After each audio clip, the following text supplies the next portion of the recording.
तो बच्चों economic reforms after 1991 जो हम पढ़ रहे थे, the next in the category we have what external sector. अब एक्सटर्नल सेक्टर का मतलब होता है फॉरेन सेक्टर।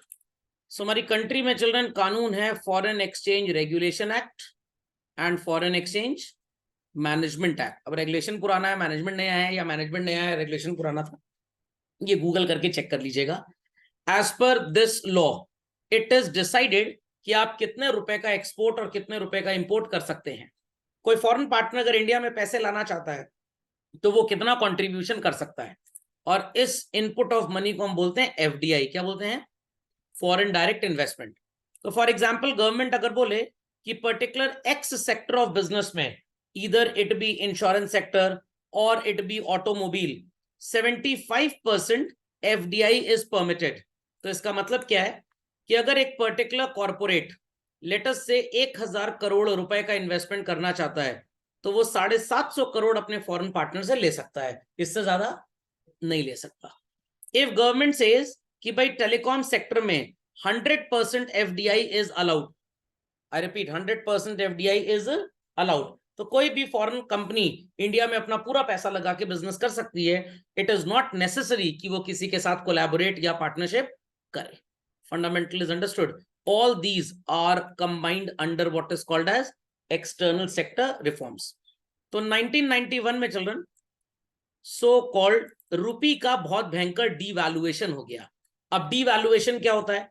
वैसे तो आपने फॉरेन एक्सचेंज में पढ़ा है, बट बच्चे हैं, अकल के कच्चे हैं, शायद भूल गए होंगे। इफ आई से कि $1 इक्वल टू ₹84, मतलब $1 लेने के लिए आपको 84 रुपए देने पड़ेंगे। तो यूएस में अगर $1000 का आईफोन है चिल्ड्रन, तो सो कॉल्ड वो इंडिया में कितने का कॉस्ट करेगा? 84,000 का। अब हमारी गवर्नमेंट नहीं चाहती कि लोग यूएस से सामान खरीदें। क्यों नहीं चाहती? क्योंकि भाई इंपोर्ट बढ़ेगा तो हमारी डोमेस्टिक इंडस्ट्री कभी डेवलप हो ही नहीं पाएगी, हम बाहर से ही खरीद लेंगे सब कुछ, तो यहाँ पे कैसे बनेगा? तो गवर्नमेंट चाहती है कि इंपोर्ट रुके, एक्सपोर्ट बढ़े, यहाँ पे लोग चीजें बना के बाहर भी बेचें और अपने लोगों को भी बेचें। तो government is willing to have what devaluation. लोग बड़े दलिद्र टाइप के थे, भारत सरकार की बात मान नहीं रहे थे, तो बिड्डू को फोन कर दिया हमने। बिड्डू कौन है सर? अरे जो बिडेन, प्यार से बिड्डू बोलते हैं हम लोग उसको। तो उन्होंने बोला कि भाई जरा रुपी का डीवैल्यूएशन करिए। कैसे? Make $1 equal to 92 rupees. मतलब अब अगर यूएस में $1000 का आईफोन हुआ तो इंडिया में वो कितने का होगा चिल्ड्रन? 92,000 का। तो हर चीज यूएस से आने वाली महंगी हो जाएगी और हर चीज इंडिया से यूएस जाने वाली भी महंगी होगी, बट वो फेवरेबल है। तो जब $1.84 का था और मैंने एक यूएस के स्टूडेंट से बोला कि भाई तुम्हारी $100 फीस है, मैं तुम्हें पढ़ा दूंगा, तो मेरे को इंडियन रुपी में कितने पैसे मिलेंगे? 84। बट डीवैल्यूएशन जब हुआ तो मेरे को इंडियन रुपी में कितना मिलेगा चलन? 9200। तो मेरे लिए डीवैल्यूएशन अच्छी बात है कि बुरी बात है? अच्छी बात है, क्योंकि मैं तो एक्सपोर्ट कर रहा हूं ना अपनी पढ़ाई दूसरे बच्चे को। Is that clear? तो devaluation is a good step for restricting imports और a bad step? Good step. तो जब भी डीवैल्यूएशन होता है उससे इंपोर्ट कम होता है और एक्सपोर्ट ज्यादा होता है। Is that fundamental logic clear? तो जरा ये एग्जांपल लिख लीजिए और ये दो लाइनें भी लिख लीजिए। Due to devaluation import contracts and export expands. मैंने कोड वर्ड लिख दिया। ड्यू टू डीवैल्यूएशन, आईसी मतलब import contracts and export expands. So we have foreign exchange reforms and foreign trade policy reforms. तो foreign exchange reform समझ में आ गया? Trade policy मतलब कौन सी चीज हम उनसे लेंगे और कौन सी चीज हम उनसे नहीं लेंगे। अभी अगर आपने एक रीसेंट मूवी देखी हो children, the vaccine war, starring Nana Patekar, Disney Hotstar पे है, बड़ी अच्छी मूवी है, बड़ी सोबर और सो कॉल्ड देखने लायक परिवार के साथ मूवी है। समझ में आ गया? बाकी मूवी तो अब तक रिक्शे वाले के साथ बैठ के देख रहे हैं। तो अब इस मूवी में दिखाया गया कि क्यों इंडिया ने फॉरेन वैक्सीन पे बैन लगाया, और हमारे न्यूज रिपोर्टर्स क्यों फॉरेन वैक्सीन ही बिकवाना चाहते थे, क्योंकि भाई वो यहाँ पे फॉरेन वैक्सीन सेल्फ करवाएंगे तो उनका प्रॉफिट बढ़ेगा, रिपोर्टर्स उनका बोलबाला करेंगे तो न्यूज चैनल्स को पैसा मिलेगा। और हमारी गवर्नमेंट ने क्यों बैन लगाया? भाई इसलिए बैन लगाया क्योंकि वैक्सीन की टेस्टिंग कहाँ हुई? विदेश में। इंडियंस की इम्यूनिटी और विदेशियों की इम्यूनिटी में बहुत फर्क है, तो उनके ऊपर जो वैक्सीन टेस्ट हुई वो हमारे यहाँ काम नहीं करेगी। इट्स जस्ट लाइक दैट कि आप इंडिया में इंग्लिश पढ़ के जाइए, बट स्टिल आपको दूसरे देश में एडमिशन लेने के लिए टॉफल का एग्जाम देना पड़ता है, because your standard of English is not equal to their standard of English. खोपड़े में बात गई कि नहीं गई? आप इंडिया में इनकम टैक्स एक्ट पढ़ लीजिए, लॉयर बन जाइए, क्या आप यूएस में प्रैक्टिस कर पाएंगे? नो, उनका कानून अलग है। तो पहले उनका कानून सीखना पड़ेगा, फिर सर्टिफिकेशन लेना पड़ेगा उनका एग्जाम पास करके। वही चीज इंडियन गवर्नमेंट ने बोली कि आप हमारे अपनी वैक्सीन बेचिए, हम अलाउ कर देंगे, प्रोवाइडेड उस वैक्सीन की टेस्टिंग इंडियंस के ऊपर होनी चाहिए, तब वो इंडिया में बिकेगी। विदेशियों के ऊपर आपने टेस्टिंग की, इंडियंस की इम्यूनिटी फर्क है, तो वैक्सीन यहां पे काम नहीं करेगी। सेकेंड रीजन क्या था? अगर उनकी वैक्सीन से कोई मर जाता है तो वो लोग जिम्मेदार नहीं होंगे। प्लस उनको उनकी वैक्सीन के लिए 2 साल की सप्लाईज का पैसा एडवांस चाहिए। किसी वजह से अगर वैक्सीन की सप्लाई रुक भी जाती है, हम एडवांस वापस नहीं करेंगे। होता ना, एक तो चोरी ऊपर से सीना, क्या पूरा शरीर चोरी। समझ में आ गया? तो हमने कहा भाई इतना हम डोमिनेट नहीं होंगे, रादर हम अपनी वैक्सीन खुद बना लेंगे। Are people understanding? जूम किसी जमाने में बच्चों सिर्फ डॉलर में, युआन में, येन में, रूबल रशिया की जो करेंसी है, और वो क्या है पाउंड स्टर्लिंग, इन 3-4-5 करेंसीज में ही बिलिंग करता था बस। किसी हिंदुस्तानी आदमी को अगर जूम का लाइसेंस या यूसेज परचेज करना होता था तो उसको पहले एक एजेंसी ढूंढनी पड़ती थी। वो एजेंसी उससे रुपी लेती थी, रुपी को कन्वर्ट करती थी डॉलर में, 4 से 5% की कमीशन, 5 से 7% का प्रॉफिट, 10 से 12% एक्चुअल प्राइस से हर हिंदुस्तानी को जूम के लिए ज्यादा पेमेंट करना पड़ता था। But with in 1.5 years of और 1 year of active Covid, zoom ने क्या देखा कि जितने हमारे पूरे वर्ल्ड वाइड पेड यूजर्स नहीं है, उससे 10 गुना फ्री यूजर्स इंडिया में हैं, और बड़ा फ्रीक्वेंट ये जूम को यूज करते हैं। मेरी ही बात ले लीजिए, अगर 1.5 घंटे का क्लास होता था तो मैं 40 मिनट के बाद लॉग ऑफ, कट जाती थी मीटिंग, फिर स्टार्ट करता था। तो जूम ने मेरा यूसेज बिहेवियर नोट किया कि भाई इनको इस्तेमाल तो है, अगर हम इनको प्लान देंगे रुपी में तो शायद इनकी बाइंग बढ़ जाए। तो उन्होंने रुपी में प्लान लॉन्च किया, दैट इज एनुअल प्लान, 13,200 रुपए कुछ का चिल्ड्रन, और अगर आपको मंथली चाहिए तो लगभग 1100 का था। अब जूम ने देखा कि कुछ लोग हैं वो बिलिंग पेज तक आते हैं बट फिर आगे एग्जीक्यूट नहीं करते, मतलब खरीदना चाह रहे हैं बट प्राइस थोड़ा सा ज्यादा लग रहा है। तो एक काम करो, इनके लिए एक सस्ता प्लान लॉन्च करो, और सस्ता प्लान ऐसा कि भाई उसमें क्लाउड स्टोरेज थोड़ा कम कर देंगे, उसमें सो कॉल्ड आप अपने लैपटॉप पे रिकॉर्डिंग करके स्टोर कर लीजिए, और वो प्लान 439 पर मंथ का होगा। तो लोगों ने प्लान लेना स्टार्ट किया, तो जूम को भी मजबूर होकर बिलिंग रुपी में करनी पड़ी क्योंकि उनके कस्टमर वैसे थे।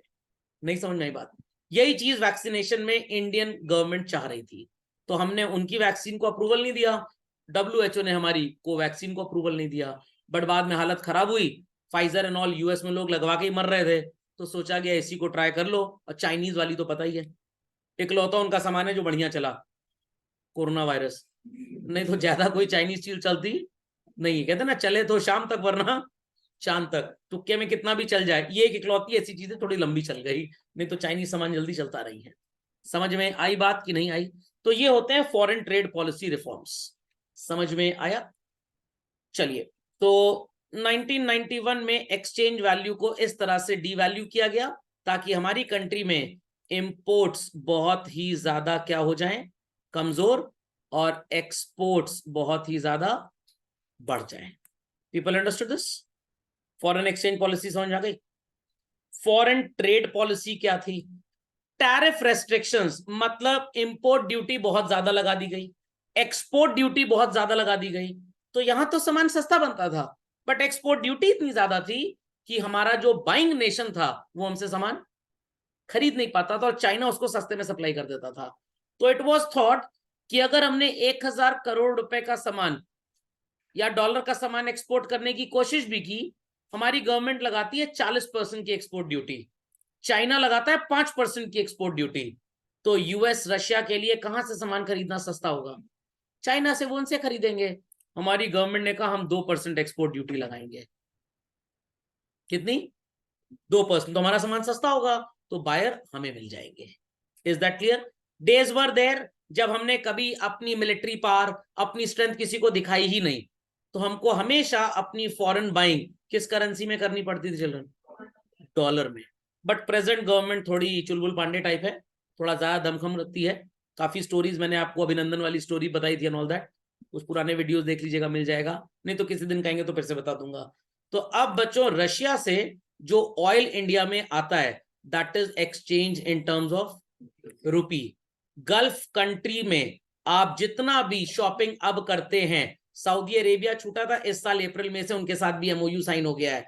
आप पूरे यूएई में, सऊदी अरेबिया में, गल्फ में चल रहे हैं, मेडिटेरेनियन की जितनी बेल्ट है, मतलब वो राइट साइड वाली, लेफ्ट वाली, अफ्रीका वाली नहीं, आप रुपी में इजिली जाके बाइंग सेलिंग करिए। तो अब क्या हमको डॉलर की जरूरत है? तो डॉलर की दादागिरी पूरी तरह से बंद हो गई। समझ में आई बात कि नहीं आई? इट्स जस्ट लाइक दैट कि जैसे आप पड़ोसी के घर की छत पे खेलना तो चाहते हैं बट वो अलाउ नहीं करता, बट मम्मी ने 2-4 बार पार्टी में अपने घर में बुला लिया पड़ोसियों को, मम्मी के गुड रिलेशंस बन गए, आपकी भी इज्जत बन गई थोड़ी सी, अब वो आपको अपने घर के अंदर टेरेस पे खेलने के लिए दे रहे हैं। समझ में आई बात या बिल्कुल नहीं आई बात? Understood this? तो इसीलिए मोदी जी ने घूम घूम के, लोग कहते हैं आवारा प्रधानमंत्री हमारा, बाकी सबको आवारा बना दिया उन्होंने, तो घूम घूम के उन्होंने इंटरनेशनल रिलेशंस को मजबूत किया है, ताकि सो कॉल्ड हमें जो करेंसी के चेंज का, फ्लक्चुएशन का लॉस झेलना पड़ता है, अब वो लॉस नहीं झेलना पड़ेगा। समझ में आ गया? And 2024 will be the year जब इंडियन रुपी भी एक हार्ड करेंसी बन जाएगा। हार्ड करेंसी मतलब जो कहीं पे भी चल सकती है, जैसे डॉलर है, चाइनीज करेंसी है, चाइना का वो युआन होता है ना शायद, और जापानीज येन है, पाउंड स्टर्लिंग है, यूरो है, दीज आर हार्ड करेंसीज, ये कहीं पे भी चलती हैं। इवन कोई डॉलर लेके अगर न्यू दिल्ली आ जाए और वो किसी दुकानदार को डॉलर ले, तो that shopkeeper is free to take that, वो इलीगल नहीं है। बट आप अपना रुपी लेके अगर अभी जापान चले जाइए, क्या वो लोग लेंगे? नहीं लेंगे। तो इसीलिए ये lunar mission and all that, Chandrayaan वगैरह लॉन्च किए जाते हैं कि भाई हम भी किसी से कम नहीं। तो जब उनको विश्वास हो जाएगा तो वो भी हमारे कागज के टुकड़े को इंपॉर्टेंस देने लग जाएंगे। समझे कि नहीं समझे? So instead of protection of domestic industry, now there is policy of survival of the fittest। जो भाई सबसे अच्छा काम करेगा वो रहेगा, बाकी सब निपट जाएंगे। Replaced by Kota's and tariff, सब खत्म कर दिया। Efficiency is the benchmark and not expansion. समझ में आ गई बात सबको? मनोज जी कुछ पूछना चाहते हैं? समझ में आ गई बात? चलिए। So salient features already told, import quota पूरी तरह से अबॉलिश कर दिया गया है, जितना चाहे उतना खरीदिए, provided you are not buying restricted goods. और आपको शायद ये बात नहीं पता होगी चिल्ड्रन, दुनिया की 70% मेडिसिन इंडिया में मैन्युफैक्चर होती है, दुनिया की, वर्ल्ड की, due to cheapest labour. Plain salt अगर आता भी है दूसरे देश से तो कैप्सूल में उसको यहीं भरा जाता है, क्योंकि यहाँ पे लेबर बहुत सस्ती है।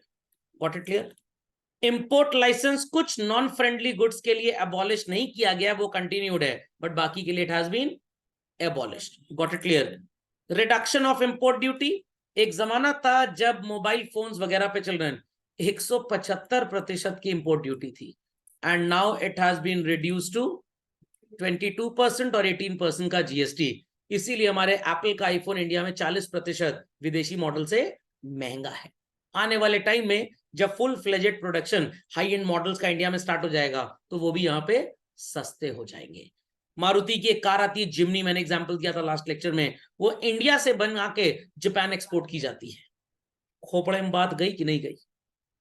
Export duty has been withdrawn, why? ताकि इंडियन गुड्स इंटरनेशनल मार्केट में उतने महंगे ना हो, क्योंकि दूसरी कंट्री उनको सस्ते में बेच रही है। And trade policy is to facilitate integration of Indian market with the global market. Fundamental logic is understood? तो आप दुनिया के किसी भी कोने में चले जाइए, स्पेशली यूएस, यूके, ऑस्ट्रेलिया चल रहे हैं, वहां पे आपको आईटीसी का चक्की, फ्रेश आटा, सारा सामान इंडिया से जाता है खाने पीने का। मेड इन इंडिया की बजाय लिखा होता है वहां पे सर्व्ड फ्रॉम इंडिया। समझ में आई बात? और पहले चाइनीज सामान आता था, लोग उसको प्रोहिबिट करने लग गए, तो चाइना वाले भी चतुर हो गए और चाइना की जगह क्या लिख के देने लग गए?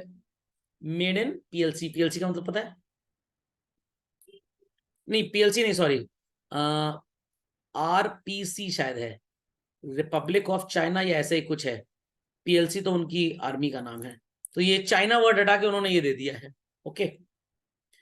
लिबरलाइजेशन और लजीज फेयर में कंफ्यूजन नहीं होना चाहिए बच्चों आपको। लजीज फेयर का मतलब होता है things will be decided as per demand and supply, और लिबरलाइजेशन का मतलब होता है टू गिव कंप्लीट फ्रीडम। समझ में आ गया? तो लजीज फेयर का मतलब है कि भाई डिमांड जिस चीज की होगी हम उसी को बनाएंगे, और जितनी डिमांड ज्यादा होगी उतना प्राइस बढ़ जाएगा।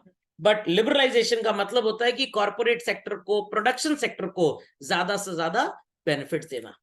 तो भाई जब पता लगा, आपने अगर नाम सुना हो NR नारायण मूर्ति का, नाम सुना है इनका, द CEO ऑफ इन्फोसिस, नौकरी करते थे 10,000 रुपए की। अपनी वाइफ से इन्होंने बोला कि बस मेरे को 3 साल का टाइम दे दो, बिकॉज इंडिया नीड सॉफ्टवेयर, और हमारे पास उतना दिमाग है, बुद्धि है, विदेशियों को तो मैथ भी नहीं आती ठीक से। अभी मैं एक अपने फ्रेंड से मिला था लास्ट वीक ऑल्सो, और 3-4-6 महीने पहले भी एक जगह वर्कशॉप अटेंड कर रहे थे। So that person came from, country का नाम नहीं पता, उस पर्सन ने एक रेस्टोरेंट में जाके $20 दिए या 20 पाउंड दिए, जिस कंट्री में गए थे, नॉट एग्जैक्टली रिमेम्बरिंग, कुछ ऐसा ही था। 1700 कॉल्ड पाउंड या स्टर्लिंग का बिल था, उन्होंने 3 सिक्के वापस कर दिए, एक स्टर्लिंग या पाउंड के। So the friend of mind set कि भाई ये चिल्लर रखना बड़ा प्रॉब्लमेटिक है, इसको वापस लेके मेरे को नोट दे दो। The lady at the reception counter took out the calculator, and what she did, you gave me 20, I deducted 17, and I returned 3 to you. ठीक, now you are giving me 3 back and I am giving you 3 currency notes. Oh fine, it tallied, thank you. इतना छोटा calculation करने के लिए उस बंदी ने calculator निकाल लिया। ऐसे ऐसे बैल हैं वहां के लोग, मैं मजाक नहीं कर रहा हूँ, सही बोल रहा हूँ। Recently I met a friend last week in my school's silver jubilee reunion, तो he is AVP in Barclays. तो कह रहा है गोरों को मैथ्स तो आती ही नहीं है, ज्यादा गणित बोल तो कह रहे नहीं पहले एक्सेल पे लिख के दिखाओ, कुछ मुंह जबानी 4 चीज बोल तो कह रहे नहीं make a record of this, email करो इसको। और हमारे यहाँ तो 10 साल पुरानी चीज भी दिमाग में छोटी छोटी पर्ची में रटी रहती है लोगों को। Why we are adaptable to such type of environment. समझ में आई बात कि नहीं आई बात?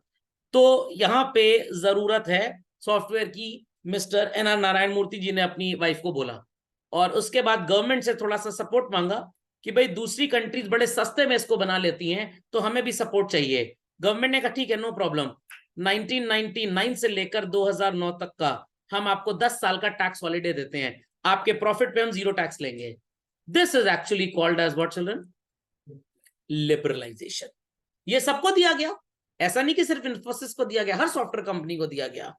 अब बात आई क्रिप्टो करेंसी की इंडिया में, और अभी इंडियन कंपनीज इसमें बहुत ज्यादा माहिर नहीं है, तो इसीलिए गवर्नमेंट ने इनके ऊपर रेस्ट्रिक्शन लगाने के लिए क्या किया, जो भी क्रिप्टो करेंसी से रिलेटेड एसेट वगैरह क्रिएट करके खरीदे बेचेगा उस पर 30% टैक्स लेंगे, क्योंकि अपने लोग अभी इसमें है नहीं ना, तो दूसरों गिराने की क्या किया जाए। अगर इंडियंस ने इन्वेंट किया होता तो सरकार कहती 100 रुपए का कोड बनाओ, हम 30 रुपए और दे देंगे तुमको। अंडरस्टैंडिंग और नॉट? धंधा है बट गंदा है, क्या करें। समझ में आ गई बात? 2009 में इन सॉफ्टवेयर कंपनीज ने बोला भाई एक 10 साल का हमको टैक्स हॉलिडे और दे दीजिए, और इसी टाइम पे India became the world's number 1 software exporter. समझ में आ गया? और कोविड से फायदा किसको हुआ सबसे ज्यादा? इंडिया को। मेरे को तो कभी कभी लगता है पैसा से देके चाइना से बोले तुम बनाओ ऐसा वायरस, हम बाकी सामान बनाएंगे इसका। Got it clear? PP kit India में बनती नहीं थी बच्चों, और आज हम वर्ल्ड के सेकंड लार्जेस्ट एक्सपोर्टर हैं। सोलर जो गगन चक्की होती है ना, विंड मिल, वर्ल्ड में 13-14 कंट्रीज हैं जहां पे मैन्युफैक्चर होती है, India is one of the countries. खोपड़े में बात गई तो लोग कहते हैं विदेश जाएंगे घूम टहल के आइए, बहुत बढ़िया है, बाकी वहां रहने लायक नहीं है, बहुत रेसिज्म है। यूके में जाएंगे तो यू ब्लडी एशियन सुनने को मिलेगा, और अगर US वगैरह चलेगा तो यू ब्लडी इंडियंस। समझ में आ गया? हाँ, दुबई वही चले जाइएगा, उनसे दोस्ती यारी थोड़ी ठीक है, थोड़ा इंडियनाइज माहौल आपको मिल जाएगा। चलते हैं आगे। प्राइवेटाइजेशन क्या होता है? गवर्नमेंट ने कहा कि भाई हमारे जितने नौकर हैं ये तो समझ लेते हैं अपने आप को हमारा ससुर, अपने आप को हमारा दामाद, और दलिद्दर काम बिल्कुल नहीं करते। सबसे बड़ा इंडिया में इलेक्ट्रिसिटी डिपार्टमेंट का हाल बुरा है चिल्ड्रन। ये खुद लोग आपके घर आते हैं और आपको सिखाते हैं मीटर पीछे करवाते हैं आपका। समझ में आया कि नहीं आया? मेरे पास भी आया था एक बार, कह रहे सर आपके पास 8 किलोवाट का रोड है और आपकी मीटर रीडिंग कभी 350 पर जाती नहीं है, तो आपको बिल पे करना चाहिए हार्डली अराउंड 400, और आप 700 रुपीज रेंट पे करते हैं। तो मैं काम कर दूंगा, मैं सेटिंग कर दूंगा, मेरे को 200 रुपए हर महीना दे दिया करिए। मैंने कहा 400 मैं सरकार को दूं, 200 तुमको दूं, और देना है 700, कितना बचेगा मेरे को पर मंथ? 100 रुपए पर डे। कितना हो गया? 3 रुपए। अब 3 रुपए के लिए मैं चोरी करूं? 3 रुपए पर डे के लिए? समझ में आ गया? और कहीं पुलिस जेल में पकड़ के ले गई तो और इज्जत का फालूदा। खोपड़े में बात गई। मैंने कहा कोई बात नहीं, let it be, I am ready to pay. तो गवर्नमेंट वांट्स की हम उन सेक्टर्स का जो हमें लॉस दे रहे हैं या जहां पे हमारी कॉस्ट बहुत हाई है, उनको प्राइवेट पर्संस को सेल कर दिया जाए. That is called as privatisation. Transferring the ownership of government owned enterprises to the private sector. जैसे एयर इंडिया को टाटा वालों को दे दिया. एक्चुअली टाटा ही था स्टार्टिंग से. इंदिरा गांधी जी के कहने पे उन्होंने देश को इसको सौंप दिया था. तो जो आज आपको एयर इंडिया नजर आता है, ओरिजिनली वो टाटा एयरलाइंस ही था, बट देश को उन्होंने गिफ्ट कर दिया तो वो एयर इंडिया बन गया. फिर वापस से टाटा ने उसको परचेज कर लिया. विदेश संचार निगम लिमिटेड, जब इनकी बैंड बजी वे बैक इन 1990-2000, टाटा वालों के सामने हाथ फैलाने चले गए कि भैया थोड़ा सा पैसा कंट्रीब्यूट कर दो, तो 1/4 कंट्रीब्यूशन टाटा ने कर दिया बीएसएनएल में. Logic is understood well. पक्का. बैंकिंग की अगर आपने कुछ स्टोरी सुनी हो, कहने को तो एसबीआई बहुत बड़ा बैंक है, बट चिल्ड्रन एचडीएफसी वर्ल्ड के 4 सबसे बड़े बैंक्स में आता है. अगर आप स्पीड ऑफ बिजनेस ग्रोथ की बात करें तो एसबीआई से भी आगे है एचडीएफसी. लॉजिक समझ में आया? लॉजिक समझ में गया? क्योंकि आप जितने भी नए गवर्नमेंट डिपार्टमेंट्स वगैरह देख रहे हैं, सबका पैसा कहां पे आ रहा है? एचडीएफसी. क्योंकि ये काम इतना बढ़िया करते हैं कि आपको इनके बैंक जाने की भी जरूरत नहीं है. अभी मेरे को अपना लॉकर एग्रीमेंट रिन्यू कराना था, so yesterday only one bank employee called, sir आपको आने की जरूरत नहीं है, person will come to your place, आप उसको डॉक्यूमेंट साइन करके बस दे दीजिएगा. और एसबीआई में क्या है, पहले 2 जोड़ा लखानी चप्पल खरीद लीजिए आप, क्योंकि इतनी चप्पलों घिसवा देंगे. Got it clear? समझ में आया? सो आउटराइट सेल मतलब गवर्नमेंट अपनी दुकान को अडानी जी अंबानी जी को बेच देगी.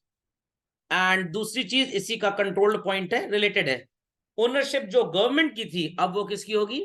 प्राइवेट हैंड्स की. कुछ जगह इट इज जॉइंटली ओन्ड, जैसे मैंने वीएसएनएल बताया, विदेश संचार निगम लिमिटेड, तो यहाँ पे टाटा वाले भी डिसीजन लेते हैं, भारत सरकार भी डिसीजन लेती है. बट अब जब एयर इंडिया पूरा टाटा ने खरीद लिया तो डिसीजन कौन लेगा? सिर्फ टाटा ही डिसीजन लेगा.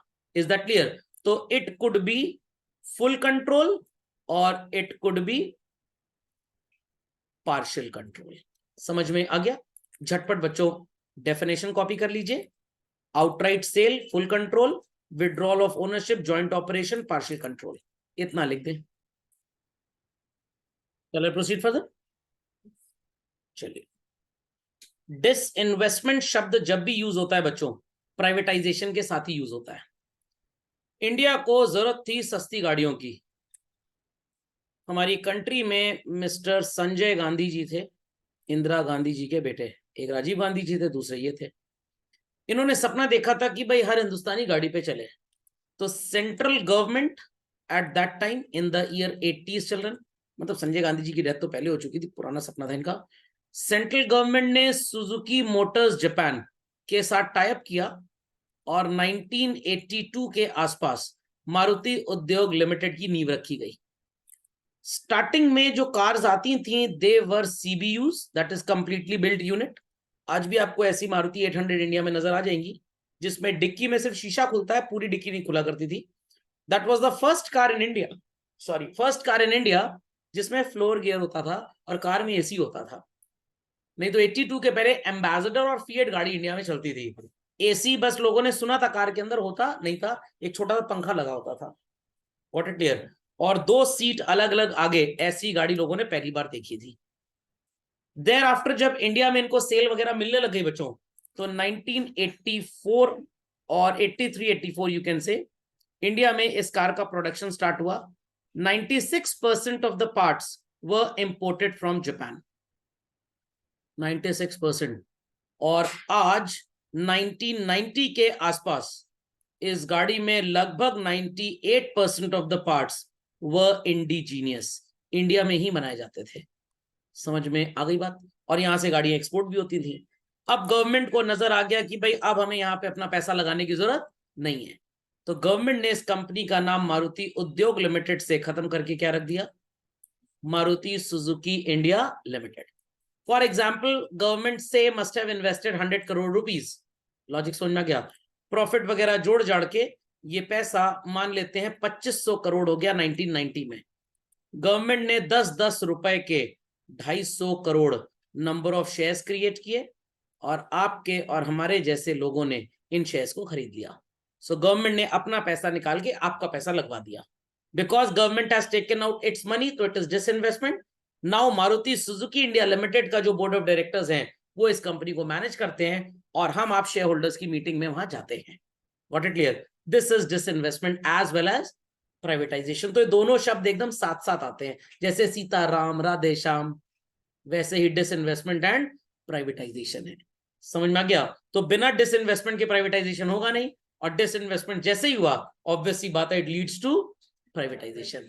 तो डिसइन्वेस्टमेंट इज द इफेक्ट जिसकी वजह से प्राइवेटाइजेशन होएगा। समझ में आ गया? समझ में आ गया? So what is the need for privatisation? Please put the heading children. पहला, the process was initiated during second 5 year plan. अभी पता नहीं कहां से नीड है, भगवान जाने। Significance of PSU in the process of growth. हाँ, ये ठीक लग रहा है मेरे को पॉइंट, कि जो प्रोसेस ऑफ ग्रोथ है दैट वाज वेरी स्लो 1956 के इंडस्ट्रियल पॉलिसी में चल रहा है, उसको थोड़ा स्पीड अप करने के लिए हमने प्राइवेटाइज किया।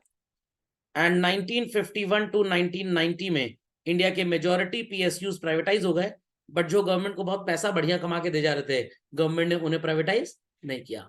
उनको तो मिनी रत्न और महान रत्न बोला जाता था। Got it?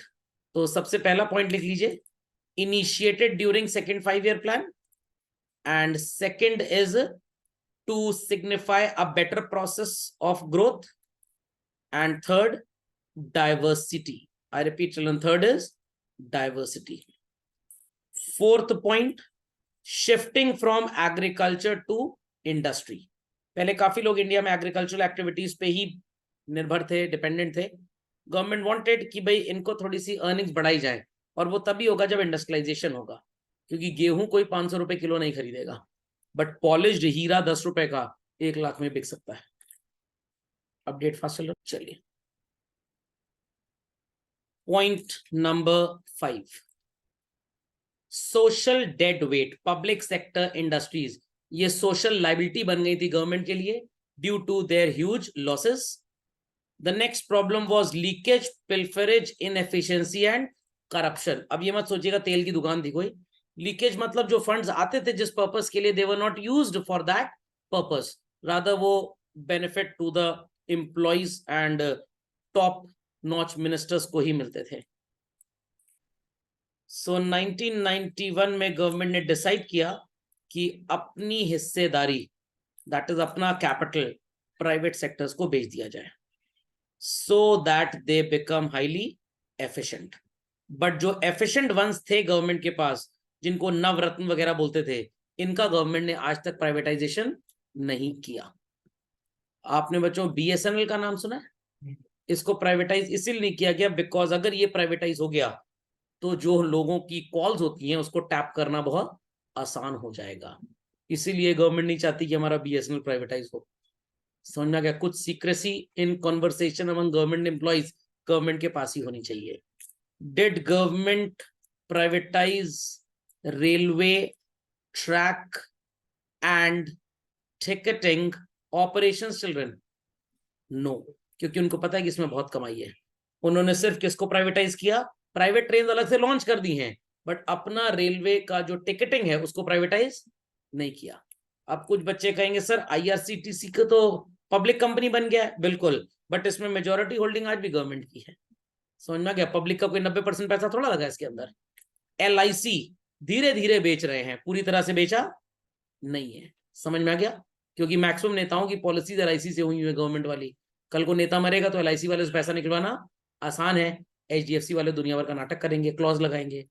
तो जितना गवर्नमेंट को लगता है हिस्सेदारी बेचने में फायदा है, वो उतना ही बेचते हैं बस। Understood? Copy these points children.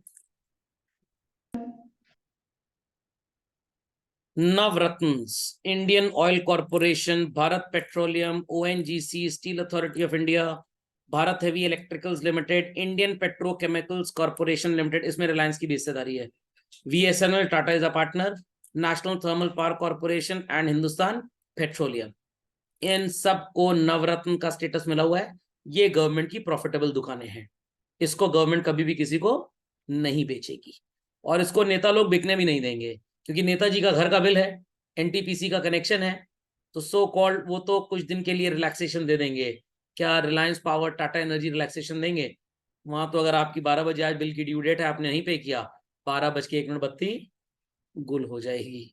Okay, महारत्न, इन्हीं में जो और टॉप परफॉर्मिंग है they are called as Maharatna, और जो थोड़े नॉन मतलब स्मॉल परफॉर्मिंग है they are called as mini ratna. Got it? What are the gains and losses, that is merits and demerits of privatization? अपनी क्लास में कॉपी में बच्चों 2 कॉलम बना लीजिए, पेज को सेंटर फोल्ड करके। लेफ्ट में लिखिएगा मेरिट्स ऑफ प्राइवेटाइजेशन और राइट साइड में लिखिएगा demerits of privatisation. First children, the first point in merit is self interest over social interest. ये ऑब्वियस गेन किसका होगा? To the entrepreneurs. Gautam Adani ji Jammu and Kashmir में क्यों नई फैक्ट्री सेटअप करते? बिकॉज उनको पता है कि वहां पे सोशल हर्डल ज्यादा होंगे, प्रॉफिटेबिलिटी कम होगी, उनका कंट्रोल वहां नेग्लिजिबल होगा। तो दैट्स व्हाई प्राइवेटाइजेशन जब भी होता है the private company gets utmost advantage, वहां के वर्कर्स को एडवांटेज मिलता है, नॉट नेसेसरली कि सोसाइटी को एडवांटेज मिले। गांव के इलेक्ट्रिसिटी कनेक्शन के ऊपर क्यों प्राइवेटाइजेशन आज तक किया नहीं गया?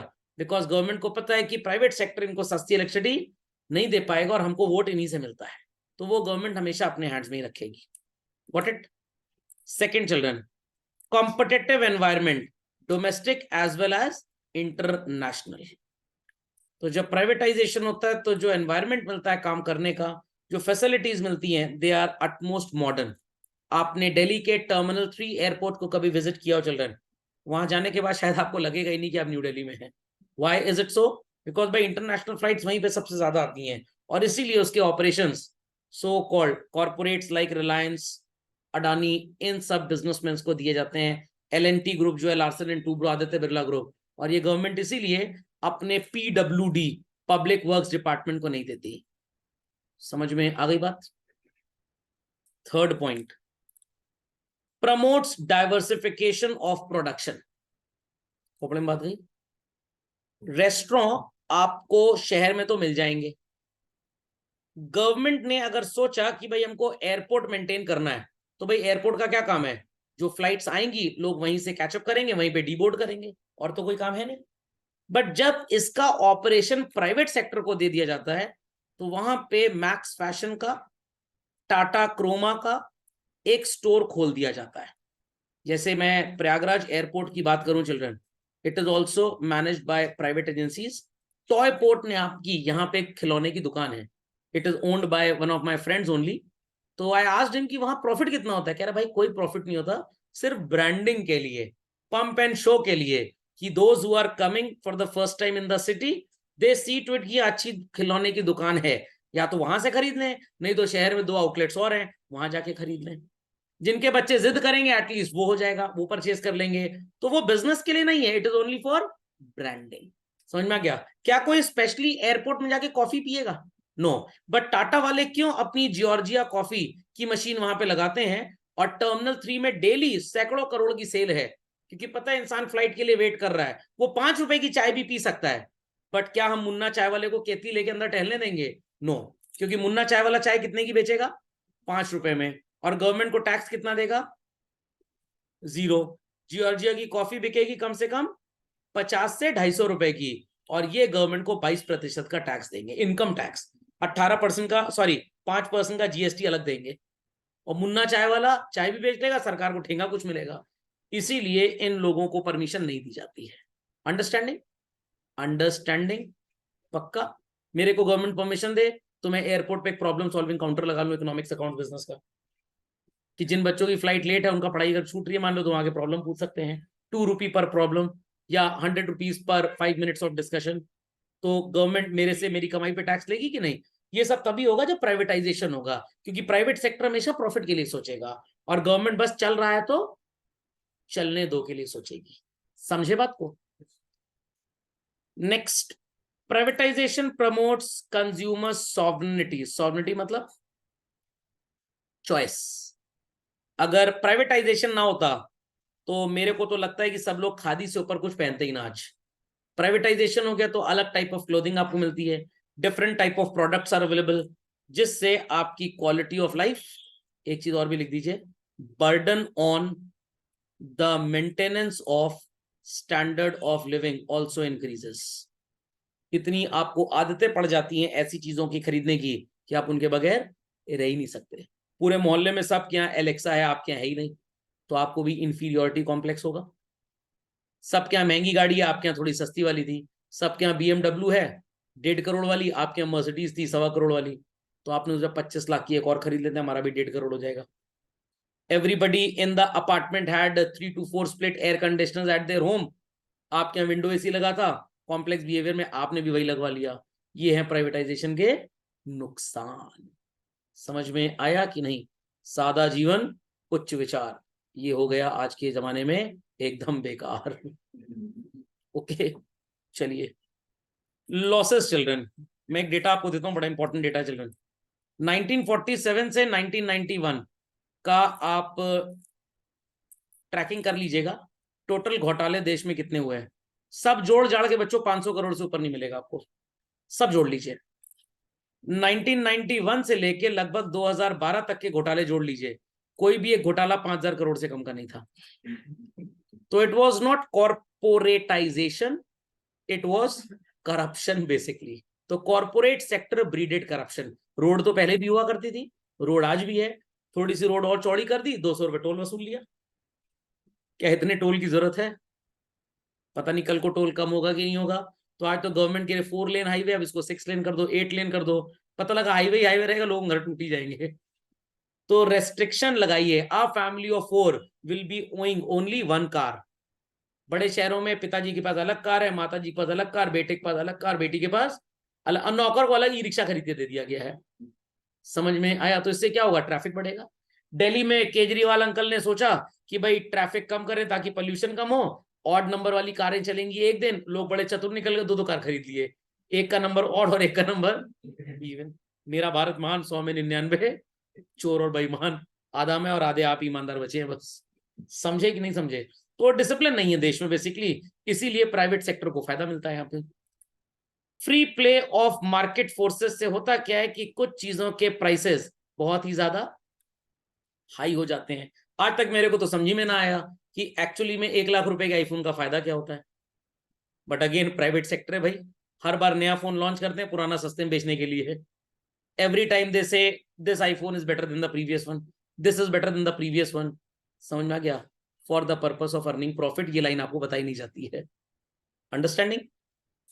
सो socialistic pattern is left to survive only as a theoretical possibility। कहने का मतलब सोशलिज्म theoretical हो गया है, everything is now based on capitalism। तो मेरे ओपिनियन में जब ये बात होती है प्राइवेटाइजेशन की, तो मैं बोलता हूं कि कंट्री बिकम्स सोशलिस्टिक, खत्म हो जाता है, और क्या रह जाता है? Capitalistic socialism. What? Capitalistic socialism. हम बताएंगे कौन सी चीज सोशल है और वही चीज बस सोशल रहेगी। समझ में आई बात? किसी जमाने में ट्रेन से लोग ट्रैवल किया करते थे, एक पर्टिकुलर प्राइस होता था टिकट का, गवर्नमेंट को लग रहा है कि दुकानदारी कैसे बढ़ाई जाए, introduced what is called as dynamic pricing. Majority train में है, Vande Bharat, Rajdhani and all that. 1000 seat अगर ट्रेन में है तो 50% ऑफ द सीट्स एक प्राइस पे मिलेंगी, हर 10% सीट पिछले से 10% महंगी। जिस इंसान ने आखिरी सीट ली उसको बेचारे को 3 टियर एसी की सीट फर्स्ट एसी से महंगी मिलती है। What is this nuisance? सिर्फ प्रॉफिट बढ़ाने का तरीका है। और हर टिकट पे आज नहीं 10 साल से लिख रहे हैं, Indian railway recovers only 57% of the cost. लो मेरे को भेज दो पूरा रेलवे, मैं ले आऊंगा प्रॉफिट में, जुट्टे कहीं के। समझ में आया? समझ में आया कि नहीं आया? टिकट आप कैंसिल कराइए, चार्जेस काट लेते। किस बात का चार्ज काटे? किस बात का चार्ज काटे भाई? दूसरा तो करा लेगा ना वो टिकट, क्यों आपने चार्ज काटा? फालतू चार्ज काट लेते हैं। कितना पैसा इससे मिलता है? 4 महीने आपका पैसा फोकट की वर्किंग कैपिटल की तरह इस्तेमाल करते हैं ये लोग। अभी इसके ऊपर मैं एक व्हाइट पेपर लिखने वाला हूं कि भाई जब ट्रेन की डिपार्चर हो उससे 3 दिन पहले आपके खाते से पैसा कटे, पहले पैसा बैंक में ही रहेगा, फ्रीज रहेगा, एटलीस्ट उतने पैसे का इंटरेस्ट आपको मिलता रहेगा कम से कम। देखिए इंडियन रेलवे को भेजूंगा, शायद उनको समझ में आ जाए। व्हाट इट, मैं न्यूज में भी आऊंगा किसी दिन। लॉजिक समझ में? स्टॉक्स में भी ऐसा ही होता है कि आपने शेयर के लिए अप्लाई कर दिया, तुरंत पैसा नहीं निकलता, 15 दिन बाद जब वो लोग पैसा मांगेंगे तो आपके अकाउंट से पैसा निकलेगा, तो there is no interest lost. तो मेरे को तो लगता है कि भाई इंटरेस्ट इंडियन रेलवे से ज्यादा प्रॉफिटेबल इनकी कोई दुकान है ही नहीं। यहाँ पे एक ट्रेजेडी लिखी है बच्चों, क्या है ट्रेजेडी का नाम? सिरसिला ट्रेजेडी। था क्या ये? पारलूम इंडस्ट्री थी एक छोटे शहर में, which was the main source of livelihood for most people in that town.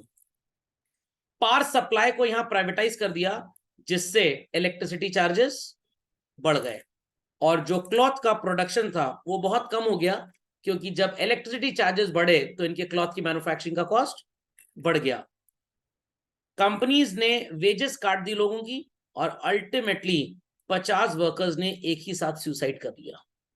सो क्या प्राइवेटाइजेशन होना चाहिए? अप टू सर्टेन एक्सटेंट चलिए समझ में आता है। तो in my opinion everything the government should link with what? Pan number. समझ में आया कि नहीं आया? मर्सिडीज आपके पास है, आप पेट्रोल पंप पे जाते हैं, आपको भी 96 रुपी 25 पैसे लीटर पेट्रोल मिलता है। टीचर बेचारा गरीब आदमी, वो भी 96 रुपी 25 पैसे पर लीटर पेट्रोल ले रहा है। टीचर्स को तो पेट्रोल फ्री कर देना चाहिए, देश में बच्चों को ज्ञान दे रहे हैं। अच्छा चलिए फ्री मत करिए तो एटलीस्ट 10 रुपए लीटर ले लो। तो कार के हिसाब से फ्यूल का प्राइस होना चाहिए, नहीं समझे?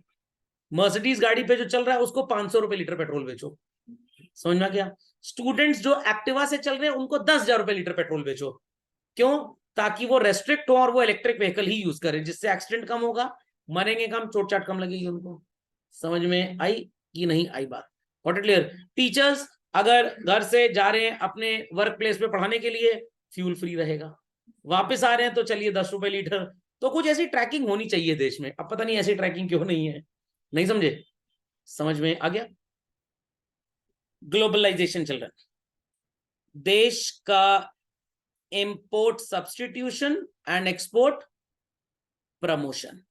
सो ग्लोबलाइजेशन का मतलब तो सबको पता है, अ प्रोसेस जहां पे हम अपनी कंट्री का इंटरनेशनल स्ट्रक्चर रेडी करते हैं और दूसरी कंट्रीज के साथ ज्यादा से ज्यादा ट्रेड करते हैं, और कोशिश रहती है कि इंपोर्ट कम से कम करें और एक्सपोर्ट ज्यादा से ज्यादा, या इंपोर्ट उन चीजों का करें जो हमारे यहां महंगी बनती हैं बट हमारे पड़ोसी देश में सस्ती बनती हैं। Is that clear? तो अगर इंडिया लेटस से अपनी गिवन रिसोर्सेस से 1,000 लाख क्विंटल वीट उगा सकता है और 2,000 लाख क्विंटल राइस उगा सकता है, तो we should specialise in producing rice and exporting it. Wheat किसी देश से खरीद लेते हैं, नहीं समझे बात को? क्योंकि उनसे हमको सस्ता मिल जाएगा। खोपड़े में बात गई? खोपड़े में बात गई। मनमोहन सिंह जी ने जब कोको कोला और पेप्सी को इंडिया में आने की परमिशन दी थी चिल्ड्रन, तो उनको एक डर था कि जब लोग कोल्ड ड्रिंक ज्यादा पिएंगे तो जूस का कंजम्पशन कम होगा। तो ही सेड कि जितना कोला कंसंट्रेट आप यूएस से इंडिया लाएंगे, इक्विवेलेंट वैल्यू के फ्रूट्स आप यहां से खरीद के ले जाएंगे और अपने देश में बेचेंगे। इन्होंने खरीद तो लिए और फेंकना स्टार्ट कर दिया उसको, ताकि जिन देशों में बेचने जाएंगे उनको अगर फ्रूट्स खाने की या जूस पीने की लत लग गई तो वो हमारा टॉयलेट वाटर कंज्यूम नहीं करेंगे। बट बाबा रामदेव जी ने काफी काम किया इसके ऊपर, तो कोल्ड ड्रिंक की खपत बहुत कम हो गई है। समझ में आ गया? और बाकी चीनी वाला पानी तो लोग पीते ही हैं, वो रियल का जूस जिसके अंदर 70 थोड़ा कम बोल दिया मैंने, 15% चीनी होती है, 84% water, 1% chemical which tests like fruit. अच्छा फ्रूट पल्प, ठेंगा फ्रूट पल्प होता है इसके अंदर। लीची का जूस मिलता है 120 रुपए लीटर रियल का। लीची कितने रुपए किलो आती है? 100 रुपए किलो से कम की लीची आपको मिलेगी नहीं, और कम से कम 3 किलो लीची में 1 लीटर जूस निकलेगा। 300 रुपए की तो लीची हो गई। Packing cost, processing cost, machine का खर्चा, डेप्रीसिएशन, फैक्ट्री का प्रॉफिट, होलसेलर का प्रॉफिट, C&F का प्रॉफिट, रिटेलर का प्रॉफिट, ये सब जोड़ लें तो 1,000 रुपए में भी नहीं बिक सकता ये। और कितने में बिकता है? 120 रुपए ठेंगा लीची जूस मिलेगा आपको। समझ में आया? समझ में आया कि नहीं आया? पक्का? मौसम्मी का जूस सब केमिकल है बच्चों, सब केमिकल है। तो जितना ज्यादा से ज्यादा पिएंगे डॉक्टर के लिए उतना अच्छा होगा। तो ये जूस पीते रहें। समझ में आई बात? चिप्स आते हैं, नाइट्रोजन का पैसा आप देते हैं एक्चुअली में। चिप्स का प्राइस जोड़ लीजिए, चिप्स का प्राइस जोड़ लीजिए। आप खा ही नहीं पाएंगे। 1000-1200 रुपए किलो का चिप्स होता है, तो कौन सा चिप्स सर खरीदें? वो जो 180 रुपए किलो मुन्ना बेकरी में मिलता है ना, लोकल चिप्स, वो वाला खाया करिए, उससे देश बढ़ेगा।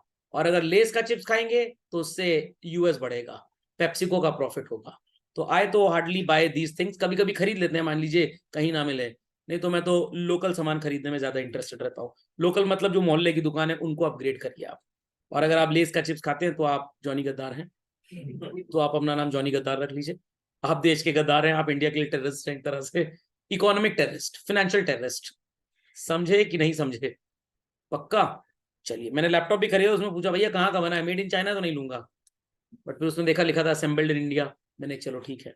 अभी तो गवर्नमेंट ने बैन लगा दिया ना पिछले 4 महीने से, चाइना से और जापान से, दूसरी कंट्रीज से 65% इलेक्ट्रॉनिक इंपोर्ट्स में ये अपने डिजिटल डिवाइसेस लाइक लैपटॉप आया करते थे, तो गवर्नमेंट ने पूरा बैन लगा दिया इनके ऊपर।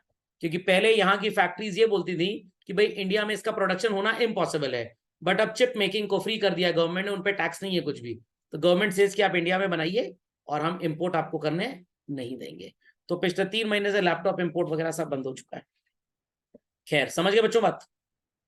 आउटसोर्सिंग क्या होती है? सर वो बगल वाले से एग्जाम में कुछ पूछना, टीचर पकड़ लिया, बोला नकल मारो, no madam I am doing outsourcing. एकदम आसान एग्जांपल देता हूं आउटसोर्सिंग का। होली के सीजन में गुजिया मोहल्ले से खरीदते होंगे दुकान से, दैट इज ऑल्सो आउटसोर्सिंग। हमारे जैसे कामचोरों के घर में यही होता है। अब भाई 1-2 किलो गुजिया किसी को खानी है, तो उसके लिए कोई इतना बड़ा जाम पैतरा तो फैलाएगा नहीं कि बनाए, तो we buy it from the market at 700-800 rupees per kg. और बाकी रिश्तेदारों को फोन करके बुलवा लेते हैं, वो खाली हाथ तो आएंगे नहीं, वो भी कुछ लेते आते हैं, हो जाता है इतने में। चिप्स पापड़ कुछ लोगों के घर में बनता है और हम बना बनाया खरीद लेते हैं, तो that is called as outsourcing. So India is a country which has the largest number of English speaking people. शायद आपको मेरी बात बड़ी अजीब लग रही होगी, इट्स ट्रू चिल्ड्रन। जितने ज्यादा हमारे देश में अंग्रेजी बोलते हैं उतने कहीं नहीं बोलते। इसीलिए अमेरिकन कंपनीज को लगा कि अपने सारे के सारे कॉल सेंटर कहां पे खोले जाएं? इंडिया में। तो अगर यूएसए में आपकी मौसी ने माइक्रोसॉफ्ट का विंडोज ऑपरेटिंग सिस्टम अपने लैपटॉप पे लोड करवाया चिल्ड्रन, विंडोज ऑपरेटिंग सिस्टम, और कुछ गड़बड़ी आती है, तो अल्टीमेटली वो कॉल करती है कॉल सेंटर पे। और कॉल कहां पे उठती है पता है आपको? नोएडा के किसी कॉल सेंटर पे। और वहां पे उसी एक्सेंट में वो इंसान उनको जवाब देता है। व्हाई? बिकॉज हमारे यहाँ लेबर इज चीप।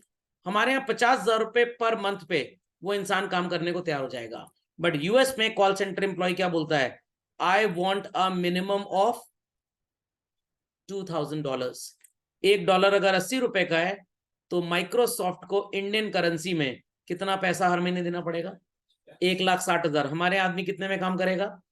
50,000। 3 गुना पैसा देना पड़ेगा। That's why they set up this business in India.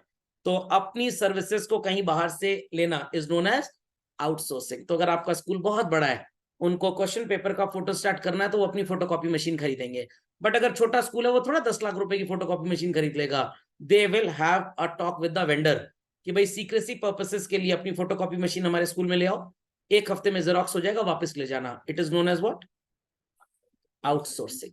Got it clear? तो इंडिया में सबसे पहले मेडिकल ट्रांसक्रिप्शन का बिजनेस आउटसोर्स हुआ। सर इसका क्या मतलब होता है? यूएस में और दूसरी फॉरेन कंट्रीज में जब आप डॉक्टर के पास जाते हैं ना बच्चों, वो आपसे पैसे नहीं लेता। आप अपना सोशल सिक्योरिटी नंबर, जैसे अपना आधार नंबर होता है ना, वैसे ही 16 डिजिट का होता है, सोशल सिक्योरिटी नंबर आप उनको देते हो, डॉक्टर वो नोट डाउन कर लेता है। डॉक्टर मतलब डॉक्टर का असिस्टेंट। और आपको दवाई प्रिस्क्राइब कर दी जाती है, वो दवाई आपको बेचेगा नहीं। फिर आप अपना सोशल सिक्योरिटी नंबर देकर किसी केमिस्ट शॉप पे जाइए, वो पोर्टल ओपन करेगा और वहां पे आपकी दवाई अपलोडेड होगी, और वो देखकर वो आपको दवाई दे देगा। इंडिया की तरह नहीं, जरा कैंसर की 2 टैबलेट देना। यूएस वगैरह में आपको पेट दर्द की दवाई भी कोई ऐसे ओपनली केमिस्ट नहीं देता है। यहाँ पे तो केमिस्ट से ही पूछते हैं, वो बेटे को बुखार हो गया कौन सी दवाई दे दे। जितना यहाँ पे यूजर फ्रेंडली है उतना वहां पे नहीं। यहाँ तो बस चले तो इंजेक्शन वगैरह लेके लगा दे खुद से, और सर्जरी इक्विपमेंट भी खरीद लें, ला दो जरा उंगली कटी सही करनी है। तो वहां ऐसा नहीं होता, डरपोक टाइप के लोग हैं ना, भरोसा नहीं है। हमारे तो हर इंसान डॉक्टर है, जिसके घर में जितने ज्यादा बुढ़े वो उतना अच्छा डॉक्टर। समझ में आ गया? हम इनफॉर्मल डॉक्टर, उसको सब पता है इस दवाई के लिए क्या करना है, इसके लिए क्या करना है। तो वहां ऐसा नहीं होता है। तो वहां पे आप अपना नंबर देंगे तो वो डाउनलोड करेगा और आपको दवाई देगा और पैसे ले लेगा। अब डॉक्टर को पेमेंट कौन करेगा? यूएस की गवर्नमेंट। कहां से पेमेंट करेगी? सो कॉल्ड टैक्स जो पे किया है यूएस रेजिडेंट ने उससे। तो ये सारा डेटा डॉक्टर हर महीने यूएस गवर्नमेंट को सबमिट करेगा, और इस डेटा को मेंटेन करने के लिए उसे $1000 का, मतलब 80,000 रुपए पर मंथ का एक नौकर रखना पड़ता है। इंडिया में ये काम 30,000 रुपए में हो जाता है। तो डॉक्टर ने जो भी प्रिस्क्रिप्शन दिया वो उसको अपनी वॉइस में रिकॉर्ड करता है। इंडिया में बैठे हुए लोग इसको सुनते हैं और इसका एक्सेल शीट बनाते हैं, और ये एक्सेल शीट वापस उस डॉक्टर को भेजी जाती है। डॉक्टर चेक करके वेरीफाई करके यूएस गवर्नमेंट को देता है, और यूएस स्टेट गवर्नमेंट उसको पैसा देती है। तो डॉक्टर ने अपने असिस्टेंट का काम कहां से करवाया? इंडिया से। ये सबसे पहला काम था मेडिकल ट्रांसक्रिप्शन का जो यूएस से इंडिया आया था, और उसके बाद काफी सर्विसेज यहां आने लग गई। नहीं समझे बात को? पक्का? तो you can use these examples children, because our labour is cheap, skilled and children, एक चीज तो ये लोग लिखते ही नहीं, पता नहीं क्यों, हाईली अडेप्टेबल। ले जाइए किसी को वहां, वो कौन सी कंट्री में अभी लड़ाई चल रही है? इजराइल। 4 दिन के लिए छोड़ दीजिए, शाम तक लड़का लड़की सीख जाएगा, मदाम उनकी भाषा सीख जाएगा ईरान इराक वाली। हाईली अडेप्टेबल है। बट वहां के लोग इतने अडेप्टेबल, क्योंकि नकलची टाइप के होते हैं ना, अडेप्टेबल बोले नकलची बोले एक ही चीज है। तो जितना नकलची हिंदुस्तानी, बांग्लादेशी और पाकिस्तानी, और जितना लालची है उतना दुनिया में कोई नहीं, और यही तरक्की कर रहे हैं। तो पाकिस्तान और बांग्लादेश को तो चाइनीज ने बर्बाद कर दिया, इंडिया को बर्बाद कर नहीं पाए हमारे आपकी वजह से। What it clear? तो Indians are highly adaptable children, कहीं पे भी किसी भी एटमॉस्फेयर में सर्वाइव कर जाते हैं। यूएस में है, ऑफिस से निकल रहे हैं, बॉस ने बोला मेरे को घर छोड़ दो, मैं $10 दे दूंगा, अरे हम डेली ले आएंगे और छोड़ देंगे आपको, एडिशनल कमाई हो गई। समझ में आई बात कि नहीं आई बात? पक्का? और पता लगा 5 बजे ऑफिस ओवर हुआ, 7 से 9 चाट का ठेला लगा लिया वहां पे। बट वहां पे यूएस वाला क्या करेगा? This time is now for my kids, now I am going to live my life. चाट का ठेला लगाओ, पैसा कमाओ, जीवन वैसे ही चल जाएगा। तो इंडियंस का ऐसा चलता है, मेहनती टाइप के होते हैं ना, क्योंकि बड़ा ही स्ट्रगल देखा इन लोगों ने, बेचारों ने, दादाजी के टाइम से आपके टाइम तक। वहां पे थोड़ा टीचर बोलता है 50 क्वेश्चन नहीं करके लाओगे डंडी सूद देंगे तुमको, वहां बच्चा जा केस कर देगा टीचर के ऊपर, यहाँ आओ बेटा केस करो। समझ में आई बात? चलिए, तो पॉलिसीज फॉर प्रमोटिंग ग्लोबलाइजेशन अगले लेक्चर में करेंगे चलिए।